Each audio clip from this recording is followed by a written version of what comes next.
At our Independence Day barbecue, my aunt handed every grandchild first-class tickets to Italy except mine, loudly announcing, "They don't share our bloodline." I replied, "Then don't ever ask for my help again." I packed up my wife and kids and drove home. Just 14 hours after I made one single phone call, my aunt's frantic voicemails started flooding my phone. "Where are our jackets, Daddy?" My 7-year-old daughter asked me in front of 30 people. Aunt Vivienne had just passed out custom windbreakers and silver boarding ticket boxes for a luxury cruise. 6 kids got them, my 2 didn't. Some context. It was the 4th of July at my parents' lake house in Traverse City, Michigan. My wife, Renata, had been running the show since 6 a.m., setting up the massive tent, making sure my diabetic uncle had his snacks, hauling ice bags from town. Nobody told her to. We've been married 9 years. She even moved my grandfather in with us for his final months. Vivienne never treated her like an equal. To Vivienne, Renata was just the woman Derek brought around. She routinely asked if Renata's actual relatives missed her. That afternoon, Vivienne wore designer sunglasses and held a glass of Pinot Grigio. She looked at Renata like hired help, never uttering a single thanks. After the fireworks, everyone gathered on the wooden deck. Vivienne clinked her fork against her glass. "Everyone, I have a wonderful surprise." She pulled elegant silver boxes from a bag. Gasps echoed. Good old Aunt Vivienne was footing the bill for a Mediterranean cruise next June. My son, Finn, stepped forward, trying to contain his excitement. My daughter, Isla, stood right beside me. Vivienne handed out the last box and sipped her wine. Isla pointed to the empty bag. "Where are our jackets, Daddy?" The patio went dead silent. My mother suddenly found her potato salad incredibly interesting. Renata's shoulders dropped. I stared at Vivienne, giving her a window to fix it. My dad muttered, "Viv, you skipped Finn and Isla." Vivienne offered a cold, calculated smirk. "I didn't miss anybody," she said smoothly. "This trip is to celebrate our family's heritage. It's for the direct descendants." "What exactly are you trying to say?" I asked, my voice dangerously quiet. Vivienne looked past me to Renata. "It means this is a genealogical tour for the actual bloodline. She's someone you married who brought her own baggage. Why should I spend $8,000 sending her kids to Italy? They are my kids," I stated firmly. "My son, my daughter. I legally adopted them 7 years ago." Vivienne waved her hand. "Paperwork doesn't change biology, Derek. If Renata wants them on a yacht, she can get a second job." Not a single person stood up for my children. Not my parents, not my cousins. Isla buried her face into my leg, crying. Finn stared at his sneakers, looking like he wanted the deck to swallow him whole. An 8-year-old realizing in real time his family viewed him as a second-class citizen. Something inside me completely snapped. I didn't care about Vivienne's elitism. I didn't care about my parents being cowards. But watching my son try to shrink out of existence destroyed my loyalty. I stepped forward. "Then don't ever ask for my help again." I grabbed Finn's shoulder and looked at Renata. "We are going home. Now." Vivienne scoffed. "Stop throwing a tantrum, Derek. It's just a vacation." Nobody stopped us. Nobody walked us to the car. Back at our house in Grand Rapids, I put the kids to bed. Then I locked myself in my study. Vivienne thought I was a pushover nephew she could degrade for sport. She forgot what I actually own. 3 years ago, Vivienne bought a $4 million plot of land next to the lake to build a boutique hotel. The only access road to her site cuts directly across a wooded parcel I bought in 2019. I granted her an informal access easement so her massive construction trucks could reach the site. Without that road, her project is landlocked. Heavy machinery can't get in. Investors pull out. The entire multi-million-dollar development dies in the dirt. At 8:15 a.m., I called my property lawyer. We drafted an immediate revocation of the access easement, citing unauthorized commercial wear and tear. I paid a surveyor a massive premium to rush out there. By 2:00 p.m., a steel barricade was erected across the dirt road, complete with no trespassing signs. I emailed the revocation documents to the county zoning board, the construction foreman, and Vivienne. Just 14 hours after I made that first call, my phone started vibrating violently. Vivienne was calling. I let it ring. Then the texts poured in, her tone shifting from arrogant to absolute panic. Her first text landed at 2:14 p.m. "Derek, there is a steel gate blocking my site. Call Miller and tell him to move it. They have 3 concrete trucks idling on County Road 612. I just stared at the screen. I didn't type a word. A minute later, my screen lit up again. "Are you seriously doing this over a boat ride? This is a $4 million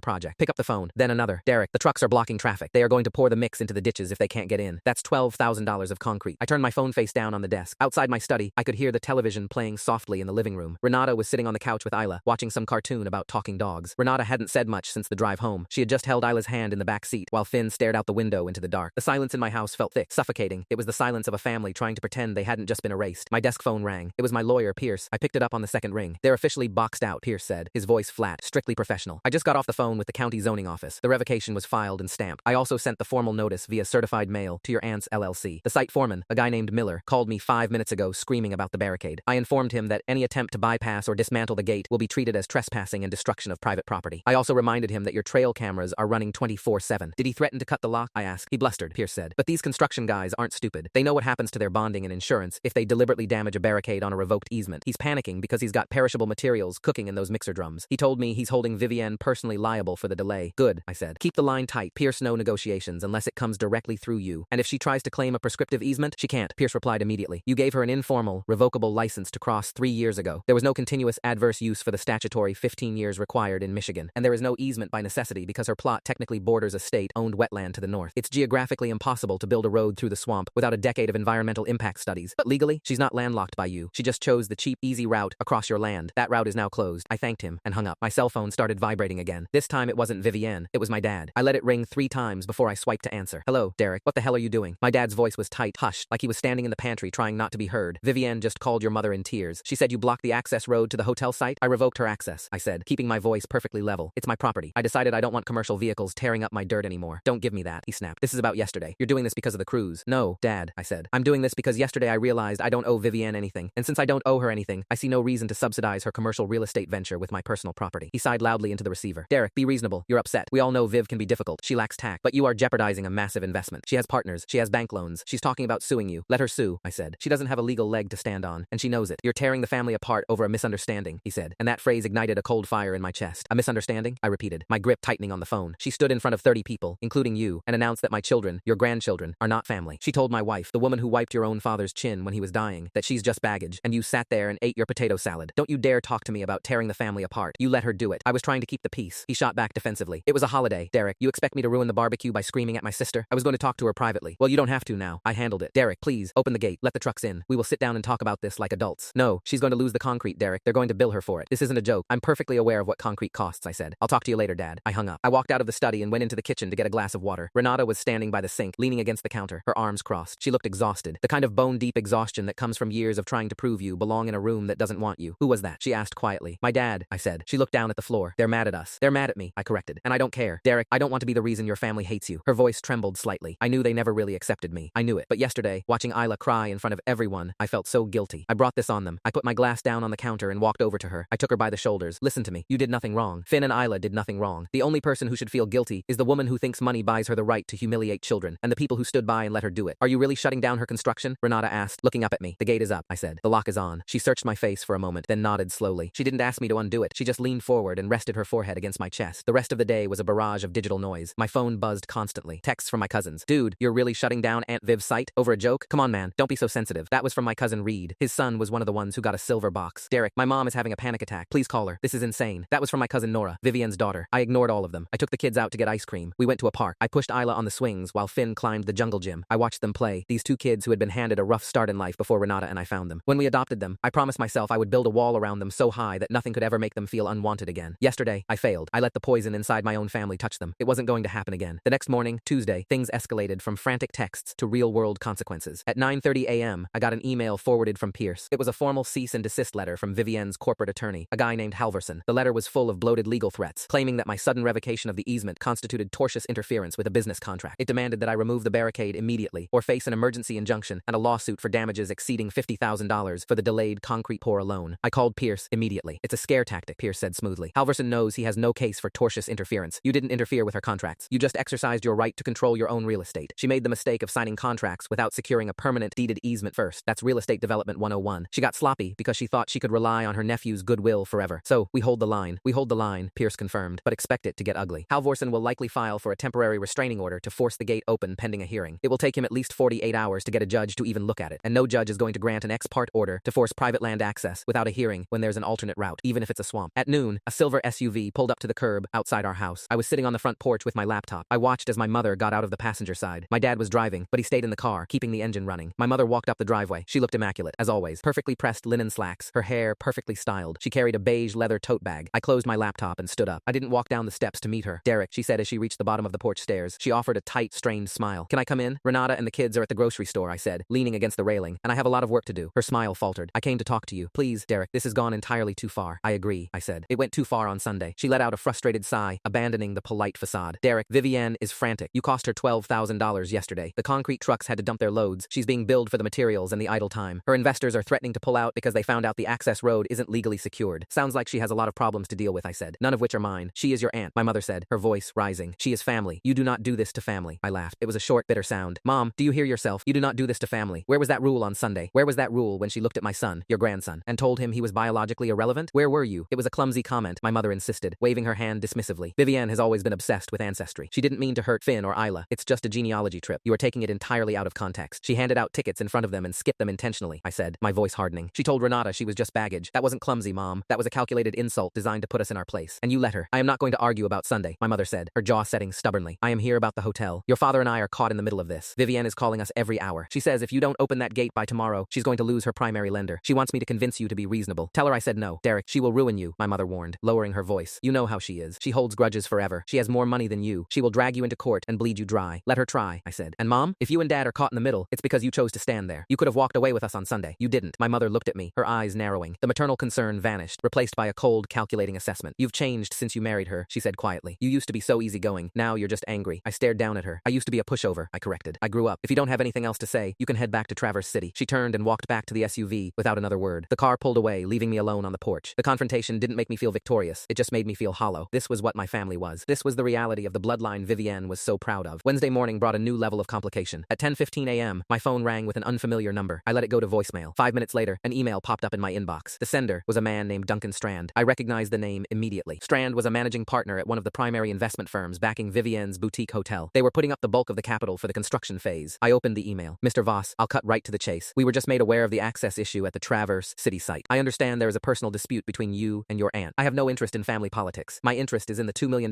my firm has already committed to the groundworks. Vivienne informed us that the access road was fully deeded and secured. Clearly, she misrepresented the situation. Can we speak off the record? I'd like to find a way to resolve this without burning down the entire project. Duncan Strand. I sat back in my chair. Vivienne had lied to her investors. She had taken millions of dollars while claiming she owned the access rights. This wasn't just a familial dispute anymore. This was bordering on corporate fraud. I forwarded the email to Pierce. He called me less than a minute later. Do not speak to Strand, Pierce said immediately. Not off the record, not on the record. He's fishing. If you talk to him, Halvorsen will try to use it as evidence that you're maliciously negotiating with third parties to damage Vivienne's business. She lied to her investors, Pierce, I said. And that's her problem, not yours, Pierce replied. But this explains the absolute panic. If she loses Strand's firm, the project is dead. The bank will call the loan. She could face personal bankruptcy depending on how she structured the LLC. She is completely backed into a corner. Good, just be prepared, Pierce warned. When an animal is backed into a corner, it bites. Keep your doors locked. Don't answer unknown numbers. That afternoon, I was in the kitchen helping Finn with a math worksheet. Renata was at the stove, stirring a pot of soup. The atmosphere in the house had normalized slightly. Finn hadn't mentioned the barbecue again, but I noticed he was quieter, more withdrawn. Suddenly, a loud, heavy knock echoed from the front door. Finn jumped. Renata paused, the wooden spoon freezing in the pot. I walked to the front door and looked through the peephole. Standing on my porch was a man in his late 50s, wearing a high-visibility jacket over a plaid shirt. He looked tired, angry, and covered in pale dust. I opened the door, keeping the chain lock engaged. Can I help you? I asked. You Derek? The man asked gruffly. Who are you? Garrett Miller, he said. I'm the site foreman up at the Traverse City project. Look, man, I drove 2 hours down here because your lawyer won't give me the time of day, and Vivienne is screaming at me to fix this. I need that gate open. I stared at him through the narrow gap. My lawyer already told you the situation, Miss Miller. The easement is revoked. Miller rubbed his face with a calloused hand. Listen, I don't give a damn about your family drama, but I got 20 guys sitting around on hourly wages doing nothing. I got equipment rentals bleeding cash. If we don't start the foundation pour by Friday, the weather window closes, and we're delayed a month. Vivienne is threatening to fire my company and sue me for breach of contract if I don't get those trucks in. Then sue her back, I said. She signed a contract with you without securing a legal access road. She lied to you, just like she lied to her investors. Miller sighed, leaning against the doorframe. Look, she said she'd pay you. She told me to tell you she'll write a check for 20 grand right now if you unlock the gate. I felt a cold smile form on my face. 20 grand? For an easement she claimed she already owned? She's desperate, Miller said. She's losing her mind up there. Just take the money and let us work. I'm begging you. My guys have families to feed. I'm sorry your guys are caught in this, I said honestly. But the answer is no. If she wants to build a hotel, she can build a road through the swamp. It's not my problem. Come on, man, Miller pleaded, his voice tinged with frustration. You're really gonna torpedo a multi-million-dollar job over 20 grand? It's not about the money, I said. Tell Vivienne to stop sending people to my house. If you come back here, I'll call the police. I shut the door and locked it. When I turned around, Renata was standing in the hallway, wiping her hands on a dish towel. Who was that? She asked. The foreman from the site, I said. Vivienne offered $20,000 to open the gate. Renata's eyes widened. 20,000? It's a fraction of what she's losing every day, I said. She's drowning. Renata looked down at the towel in her hands. Derek, $20,000. That's a lot of money. We don't need her money, I said firmly. I know, Renata said quietly. But she's hurting. She's really hurting. She hurt our kids, I reminded her. I know, Renata said again, her voice thick with emotion. But when does it stop? If you ruin her, if she loses everything, your family will never forgive you. Never. I don't want their forgiveness, I said, stepping closer to her. Renata, I'm doing this so they understand that there are consequences. You cannot treat people like garbage and expect them to just take it. I just want peace, she whispered, a tear slipping down her cheek. I just want us to be left alone. We will be, I promised, pulling her into a hug. Soon, but peace wasn't coming soon. Thursday morning, the situation detonated. I was in my study, going over some spreadsheets for my own business, when my phone rang. It was my Uncle Theo, Vivienne's older brother. He rarely called me. He was a quiet, retired accountant who usually stayed out of family drama. I answered it. Hello, Uncle Theo. Derek, Theo said. His voice was gravelly, hesitant. I hear you've put a barricade across Vivienne's road. Yes, I said, bracing myself for another lecture. Good, Theo said bluntly. I blinked, surprised. Good? I'm calling because I think you need to know something, Theo continued, his tone turning serious. Vivienne called me last night. She asked me for a loan, a bridge loan, to cover the penalties she's racking up from the construction delays. Did you give it to her? No, Theo said. I told her I didn't have the liquidity. But Derek, she's desperate. She told me the bank is freezing her credit line because of the easement issue, and she let something slip. What? She already spent the contingency fund, Theo said softly. The money she set aside for cost overruns. She used it to pay off a massive tax lien on her primary residence last month. She's completely overleveraged. If that hotel doesn't go up, she loses the land, she loses her house, she loses everything. I sat perfectly still, absorbing the information. Vivienne wasn't just wealthy and arrogant. She was a paper tiger. She was running a shell game, using the hotel project to keep herself afloat. Why are you telling me this, Uncle Theo? I asked. Because Vivienne destroyed my credit 20 years ago, Theo said, his voice laced with a cold, old anger. She convinced me to co-sign a business loan for a restaurant she wanted to open. When it failed, she walked away. I spent 8 years digging out of that hole. She never apologized. She just blamed the economy. I've watched her treat people like dirt her entire life because she thinks the rules don't apply to her. I watched her do it to Renata on Sunday, and I watched my own brother, your father, sit there and let it happen. Theo took a deep deep breath. Hold the line, Derek. Do not open that gate. Let her face the consequences of her own arrogance. I plan to, I said. Watch your back, Theo added before hanging up. She has nothing left to lose. 2 hours later, at 1:00 p.m., my lawyer Pierce called. He didn't sound smooth or professional this time. He sounded tense. We have a problem, Pierce said immediately. What is it? Vivienne just filed an emergency petition in the county court, Pierce said. But she's not claiming a prescriptive easement. Then what is she claiming? She filed an affidavit swearing under oath that you explicitly promised her a permanent deeded easement in exchange for $50,000 in cash, which she claims she paid you 2 years ago. I felt the blood drain from my face. What? That's a complete lie. She never paid me a dime. We never even discussed a permanent easement. I know it's a lie, Pierce said. But she filed a forged document, a handwritten receipt, allegedly signed by you, acknowledging a cash payment for the permanent access rights. My stomach turned to ice. She forged my signature? It gets worse, Pierce said grimly. She got a judge to look at the emergency petition. Because she presented evidence of a paid contract and claimed irreparable financial harm if the concrete isn't poured by Friday, the judge granted a temporary ex parte injunction. We have a hearing set for next Tuesday to argue the merits, but the judge ordered the gate to be opened immediately pending the hearing. She committed perjury and forgery, I said, my voice shaking with a dangerous kind of rage. She's committing a felony to force her way across my land. Yes, Pierce said. And we will prove that in court next week. We will bring in a handwriting expert. We will demand her financial records to prove the 50 grand never existed. But Derek, right now, as of 10 minutes ago, there is a court order demanding that you remove the barricade. If you don't, you are in contempt of court, and the local sheriff will come cut the lock themselves. I stared at the wall of my study. The silence in the house was deafening. Vivienne had actually done it. She had crossed the line from arrogant entitlement to outright criminality. She was willing to risk prison just to keep her house of cards from collapsing. What do we do? I asked, my voice barely a whisper. Legally, Pierce said, you have to open the gate. If the sheriff cuts the lock, they will escort Miller's trucks in, and Vivienne wins the battle today. She gets her foundation poured. She buys herself time. I am not opening that gate. Derek, listen to me, Pierce warned. Contempt of court is not a joke. You could face fines, even jail time. We will destroy her in court on Tuesday. We will hand the forged document to the district attorney and ask for criminal charges. But today, you have to comply with the injunction. I'll call you back, I said, and hung up. I walked over to the window and looked out at the street. The neighborhood was quiet. Normal. A mail truck drove slowly past. A neighbor was walking a golden retriever. It felt absurd that right now, 2 hours north, a legal battle was unfolding that could destroy my family. I thought about Finn, standing on that wooden deck, shrinking into himself. I thought about Renata, carrying the weight of a family that treated her like garbage. I thought about Uncle Theo, spending 8 years paying for Vivienne's mistakes. Vivienne thought a forged piece of paper and a temporary court order meant she had won. She thought I would bow to authority, open the gate, and let her massive concrete trucks roll over my land, saving her multi-million-dollar lie. She didn't realize that while she was playing legal games, I still owned the dirt. I picked up my phone and opened my contacts. I scrolled past Pierce, past my dad, past Vivienne. I stopped on a number I hadn't called in 2 years. It belonged to an old college buddy, Marcus, who owned a heavy-duty landscaping and excavation company based right outside Traverse City. I hit dial. Marcus picked up on the third ring. Derek Voss. It's been a minute, man. How's things? Marcus, I said, my voice dead calm. I need a massive favor, and I need it done today, in about 2 hours. Sounds intense. What do you need? I need you to rent the biggest excavator you have on the lot, I said, and I need you to drive it to my property on the lake. You know the parcel, the wooded one next to Vivienne's site. Yeah, I know it. What are we digging? We're not digging a hole, I said, looking out the window at the quiet street. We're digging a trench, right across my own dirt road, 10 feet wide, 8 feet deep, stretching completely across the access path, right behind the steel gate. There was a long pause on the line. A trench. You want me to sever the road entirely? Yes, I said. It's my property. I want to install a very large, very deep drainage ditch, starting immediately. Marcus let out a low whistle. Derek, if I dig an 8-foot trench across that road, nobody is driving anything through there. Not a concrete truck, not a pickup, not a golf cart. It'll take days to fill and grade it back to drivable. That is exactly the point, I said. If there's an emergency order or something, Marcus hesitated. The court order, I said carefully, says I have to remove the barricade. I am going to comply with the court order. I will take the steel gate down. I will unlock the padlock. The path will be completely unblocked by any gate or fence, but the court order does not forbid me from landscaping my own property. Marcus laughed, a deep booming sound. You're a madman, Voss, but it's your land. I can have a Cat 320 excavator out there by 3 go p.m. It'll take me an hour to rip a trench that size. Do it, I said. Send me the invoice. And Marcus, take photos. I hung up and called Pierce back. Pierce, I said when he answered, call Halvorsen. Tell him we are fully complying with the judge's order. I am driving up there right now to personally remove the padlock and open the steel barricade. Are you sure, Derek? I know it burns, but it's the right move legally. I'm sure, I said. Tell him the gate will be wide open by 4 p.m. I grabbed my keys off the counter. Renata came out of the kitchen as I was putting on my boots. Where are you going? She asked, looking worried. Is everything okay? Everything is fine, I said, kissing her on the forehead. I just have to run up to Traverse City. A landscaping project. A landscaping project? Now? Yes, I said, opening the front door. I'll be back by dinner. I drove the 2 hours north in near silence, the radio off, my mind completely focused. The weather was turning gray, dark clouds gathering over the lake. When I turned onto County Road 612, I saw the chaos immediately. 3 massive concrete mixer trucks were parked on the shoulder, their engines rumbling, the drums slowly spinning to keep the mix from setting. Behind them were half a dozen pickup trucks belonging to Miller's crew. Miller was standing near the front of the line, talking furiously on his cell phone. When he saw my car pull up, he ended the call and walked toward me. Your lawyer called, Miller said, looking relieved but exhausted. Said you're opening the gate. I am complying with the court order, I said, walking past him toward the dirt road entrance. The steel barricade stood tall, the heavy padlock securing the chain. I pulled the key from my pocket, inserted it into the lock, and turned. It popped open with a heavy click. I pulled the chain loose, grabbed the steel frame, and dragged the barricade open, swinging it wide so the path was completely clear. Miller signaled to the first concrete truck. The massive diesel engine roared as the driver put it in gear, preparing to turn onto the dirt road. Wait, I told Miller, holding up a hand. I wouldn't let him drive in just yet. Miller frowned, stepping onto the dirt path. He looked past the gate, down the wooded access road. Then he stopped dead in his tracks. 50 yards down the road, sitting idle in a cloud of fresh dust, was a massive yellow Cat 320 excavator. Marcus was sitting in the cab, eating an apple, and right in front of the excavator, stretching completely across the width of the road from the tree line on the left to the thick brush on the right, was a trench. It was 10 feet across and plunged 8 feet deep into the dark Michigan soil. The sheer walls of the ditch were raw earth, impassable by anything without wings. The road was gone. Miller stared at the massive chasm, his jaw slack. He looked back at me, then back at the trench. What the hell is that? Miller stammered. I decided to install a French drain, I said calmly. The ground gets very soggy here in the spring. Are you out of your mind? Miller yelled, his face turning purple. You can't do that. The judge ordered the road open. The judge ordered me to remove the barricade. I corrected him, pointing to the open gate. The barricade is removed. You are free to enter my property. But unfortunately, the road is currently under construction. Drive safely. Miller pulled out his phone, his hands shaking with rage, and dialed a number. I knew exactly who he was calling. I didn't wait around to hear the screaming. I got back in my car, turned around, and started the drive home. My phone started ringing exactly 12 minutes later. It was Vivienne. I let it ring. Then came a text from my dad. Derek, answer the phone. Vivienne is having a literal breakdown. Halvorsen is threatening to call the police. I ignored it. Then another text, this time from Uncle Theo. Just heard from my brother. A trench, you magnificent bastard. I drove back to Grand Rapids with the windows down, feeling the cool evening air on my face. The tension that had been crushing my chest since Sunday afternoon finally began to crack. I hadn't resolved the war. The hearing next Tuesday was going to be a bloodbath. Vivienne would throw everything she had left at me, screaming fraud and damages and spite. The family would likely shatter completely, divided into factions of loyalty and disgust. But right now, the concrete was dying in the trucks. The investors were realizing the truth. The lie Vivienne had built her entire life upon was collapsing into an 8-foot hole in the dirt. She thought bloodline meant she was untouchable. She was about to learn what happens when the blood turns cold. I pulled into my driveway, put the car in park, and looked at the house. Finn and Isla were safe inside. Renata was waiting. I shut off the engine, ready for whatever came next. As I reached for the door handle, my phone buzzed. It was a text from Renata. Derek, come inside quickly. There's someone sitting in our living room. It's Vivienne's husband, Arthur. He's crying. He says he needs to tell us where the money for those cruise tickets actually came from, and he's begging you not to destroy her. Arthur was Vivienne's quiet, beaten-down husband, who rarely spoke at family gatherings. The idea of him driving 2 hours to sit in my living room and cry was jarring. It meant this wasn't just about Vivienne's pride anymore. There was another layer to the rot. I locked my car, feeling the heavy, cold knot return to my stomach, and walked up the steps to my front door. I turned the knob and pushed the door open. The house smelled like the chicken soup Renata had been making earlier, but the warmth of the evening was completely sucked out of the room. Arthur was sitting on the extreme edge of our gray sectional. He was wearing a rumpled beige polo shirt and khakis, staring blankly at his own hands. He looked like a man who had just survived a massive car wreck and was waiting for the shock to wear off. Renata was standing by the kitchen island, her arms crossed tightly over her chest. She met my eyes as I walked in and gave a slight, helpless shake of her head. Upstairs, the muffled sounds of a cartoon played in the kid's bedroom. Arthur, I said, my voice flat. I didn't take my boots off. I just stood in the living room waiting. Arthur jumped slightly at the sound of my voice. He looked up, and I saw that his eyes were bloodshot, his face pale and clammy. He had always been a ghost of a man, trailing behind Vivienne at family functions, holding her coat, fetching her wine, absorbing her casual insults with a tight smile. Seeing him broken down in my house felt like looking at something I wasn't supposed to see. Derek, he croaked. He tried to stand up, his knees shaking, but aborted the motion and sank back into the cushions. I drove straight here. I didn't know where else to go. Renata said you had something to tell me, I said, keeping my distance. I wasn't going to offer him a drink. I wasn't going to make this comfortable for him. He was married to the woman who had humiliated my children. Arthur swallowed hard. He reached a trembling hand into his pants pocket and pulled out a crumpled, tri-folded piece of paper. He set it on the glass coffee table and pushed it an inch in my direction. The cruise tickets, Arthur whispered. The ones she handed out on Sunday. What about them? She didn't buy them, he said, his voice cracking. She hasn't had an extra $8,000 to her name in 3 years. She's been drowning in debt since the hotel project started. I frowned, looking down at the paper. Then how did she afford custom windbreakers and a luxury yacht tour for 6 kids? She didn't use her money, Arthur said, finally looking me in the eye. A tear spilled over his lower lash line and tracked through the dust on his cheek. She used your grandfather's. The silence in the room became absolute. I heard the refrigerator hum. I heard the faint, distant laugh of my daughter upstairs. I stepped forward, picked up the paper, and unfolded it. It was a photocopy of a bank statement, a high-yield savings account. The names at the top were my grandfather's, and right below his, Vivienne's. When your grandfather moved in with you and Renata, Arthur explained, his words rushing out now in a panicked stream. He added Vivienne to his primary savings account. He said you two were already doing all the heavy lifting, feeding him, bathing him, taking him to his appointments. He didn't want to burden you with the financial paperwork if his mind started to go. He made Vivienne a joint account holder so she could pay his medical bills if he was incapacitated. I stared at the paper. The account had a balance of $82,000 at the start of the year. My grandfather had worked at a tool and die plant for 40 years. That money was his life's blood. He didn't have any medical bills, I said quietly, my eyes scanning the ledger. Renata and I paid for his prescriptions out of pocket. We never asked him for a dime. I know, Arthur sobbed, burying his face in his hands. I know you did. And before he died, he told Vivienne exactly what to do with that money. He told her it was a trust for the grandchildren, all of them. He explicitly said he wanted it divided equally for college funds or down payments. He mentioned Finn and Isla by name. Derek, he loved those kids. My chest felt tight. It was hard to draw a full breath. I looked at the withdrawal column on the bank statement. On May 12th, exactly 3 weeks after my grandfather's funeral, there was a withdrawal for $48,000. She took it, I stated. It wasn't a question. She took all of it over the course of 2 months, Arthur confessed, rocking slightly on the couch. She used $8,000 to buy the cruise tickets. She told me she had to do it. She said if she didn't throw a lavish family vacation, her investors would smell blood in the water. She needed to look like the wealthy, successful matriarch. She used your grandfather's money to buy a prop for her own ego. And the rest of it. She dumped the rest of it into the hotel contingency fund to keep the bank from foreclosing on our house. I slowly lowered the paper. The sheer, calculated malice of it defied belief. Vivienne hadn't just excluded my adopted children from a family vacation because she was a snob. She had stolen their inheritance, money meant for their future, left by a man who actually loved them, and used a fraction of it to buy a vacation for her biological grandkids, passing it off as her own extreme generosity. audacity. And she had the nerve to stand on that deck and tell my daughter she didn't share the bloodline. You knew, I said, my voice dropping to a dangerous register. You knew she stole my kid's money, and you sat on that deck and watched her hand out those silver boxes. Arthur flinched violently. Derek, please. I didn't know about the tickets until she pulled them out of the bag. She controls all the finances. She controls everything. I found this bank statement hidden in her desk 2 days ago. When you blocked the road, she went completely manic. She's destroying documents, Derek. She's shredding things in the home office. I'm terrified. You should be, I said coldly. I'm begging you, Arthur pleaded, clasping his hands together. Derek, my name is on the LLC for the hotel. If it goes under, if the bank calls the loan, they take my pension. They take the house. I'm 62 years old. I have nothing else. If you keep that road blocked, the investors pull out on Monday. Please, you've proven your point. You beat her. But if you don't open the gate, you're going to destroy me too. I looked at Arthur, a weak, compliant man who had enabled a monster for 30 years because it was easier than fighting her. He wanted me to save him from the consequences of his own marriage. I didn't block the road, I said. Arthur looked confused. What? I complied with the judge's order, I told him, tossing the bank statement back onto the coffee table. I took down the barricade. Then I paid an excavator to dig an 8-foot trench across my property. The road is gone, Arthur. There is no gate to open anymore. The dirt is missing. Arthur stared at me, his mouth hanging open, the last shred of hope drained from his eyes, leaving behind a hollow, terrifying emptiness. He slowly lowered his hands to his lap. A trench, he whispered. Oh God, she's dead. We're both dead. You need to leave, I said. Derek, I said, get out of my house, Arthur. I didn't raise my voice. I didn't have to. The anger inside me was so absolute, so crystalline, that it left no room for negotiation. You sat there and let her steal from my children. You let her steal from your own daughter. You don't get to come crying to me when the bill finally comes due. Get out. Arthur didn't argue. He stood up like a heavy machine shutting down, dragging his feet across the hardwood floor. He walked out the front door into the dark without looking back. I closed the door and threw the deadbolt. Renata walked over from the kitchen. She looked at the bank statement on the table, then looked up at me. Her eyes were bright with unshed tears. She stole from Grandpa, Renata whispered, her voice trembling with disbelief. He trusted her, and she took his money to buy a cruise she excluded our kids from. Yes, I said. Derek, we have to tell your dad. We have to tell the family. I am, I said, pulling my phone from my pocket. I dialed my father's number. It was 8:45 p.m. He picked up on the first ring. Derek, my dad said, his voice exhausted and tight. I know about the trench. Vivienne called me screaming so hard I thought she was having a stroke. This has to stop. You have pushed her too far. She's talking about having you arrested. Let her, I said. Dad, listen to me very carefully. Arthur just left my house. The line went dead quiet for a second. Arthur? What was Arthur doing in Grand Rapids? He came to bring me a bank statement, I said, walking into the kitchen and leaning against the counter. Grandpa's high-yield savings account, the one he put Vivienne on so she could help with medical bills. I know the account, my dad said cautiously. Dad had about 80 grand in there. He told me it was a nest egg for the grandkids. It's gone, I said. What do you mean gone? I mean Vivienne drained it 3 weeks after the funeral, I said, my voice hardening. She took $48,000 in a single day. She used it to pay for the cruise tickets, Dad. She used Grandpa's money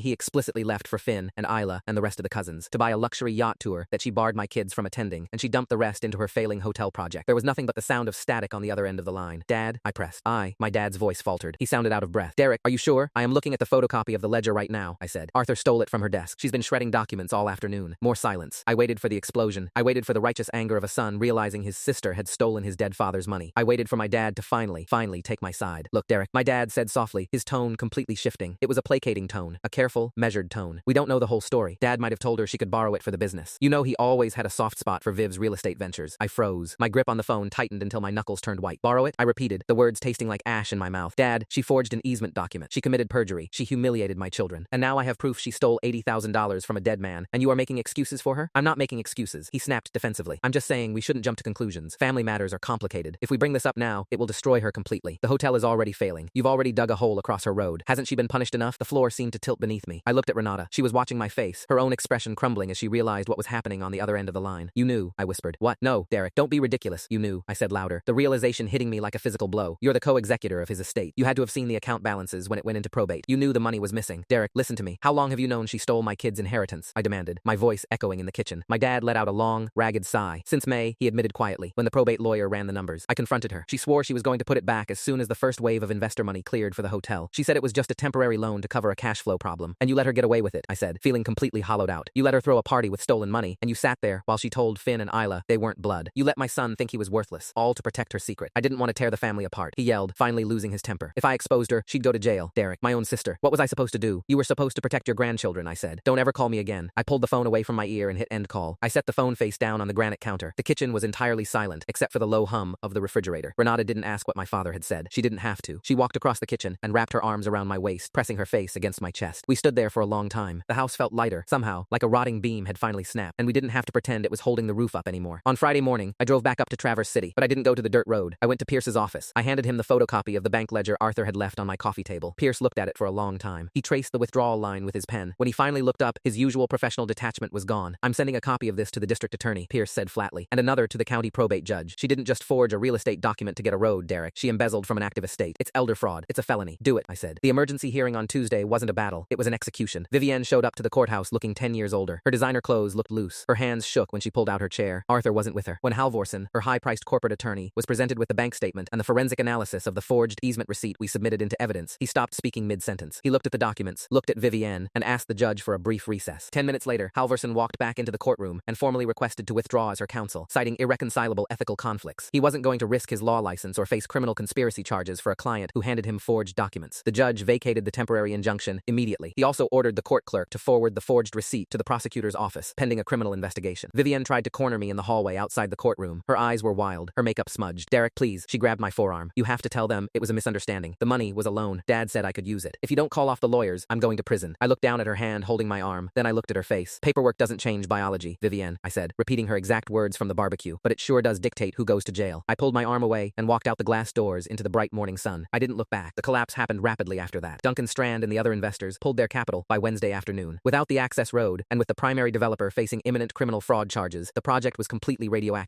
By the end of the month, the bank called the loan and foreclosed on the $4 million lakefront lot. It sits empty now. The concrete trucks never came back. The heavy machinery was repossessed. The weeds are already growing tall around the surveyor stakes, reclaiming the dirt. In late August, the probate court ordered a full forensic accounting of my grandfather's estate. Facing a mandatory state prison sentence for embezzlement, Vivienne was forced into a brutal plea deal. She had to completely liquidate her primary residence, the house she had been desperately trying to save by stealing from her own family, just to pay back the $82,000 in restitution. She lost everything: the land, the house, the prestige. She rents a small apartment in a neighboring county now. I don't know where Arthur went, but I know he didn't go with her. The recovered money was divided exactly how my grandfather wanted. Finn and Isla each got their full share, placed into irrevocable trust accounts that no one can touch until they turn 18. My parents didn't call. I didn't call them. They chose to protect the lie, and now they get to live with the silence. We spent Labor Day weekend in our own backyard. No massive white tents, no catered potato salad, no designer sunglasses, just a small charcoal grill and a cheap yellow sprinkler oscillating in the grass. I was flipping burgers when Finn came running out of the back door, Isla chasing him with a plastic water gun. They were screaming and laughing, their bare feet slapping against the warm concrete patio. Renata was sitting on a folding lawn chair, holding a glass of iced tea, smiling as Isla completely soaked her brother's shirt. Finn wiped his face, laughing so hard he could barely catch his breath. He didn't look like the boy who wanted the deck to swallow him whole on the 4th of July. He looked loud. He looked happy. He looked safe. I watched them for a moment, listening to the sounds of my actual family. Then, I turned back to the grill.